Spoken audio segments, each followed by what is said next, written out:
Hello guys and welcome back. In this video I'll show you how to equip shoes in Fortnite. Navigate to the second page of the weekly quest rewards section in the Battle Pass.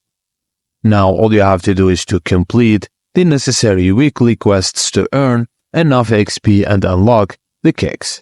Currently kicks are exclusively available via the Battle Pass, however Epic Games has hinted they may soon be purchasable from the in-game shop, so keep an eye out for updates. To equip kicks, head over to the locker in Fortnite. Locate the shoe section dedicated to kicks on this section to view all the shoes you've unlocked.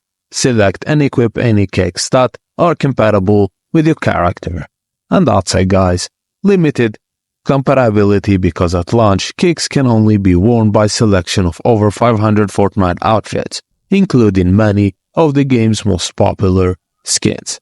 Thank you for watching, and please don't forget to like and subscribe for more.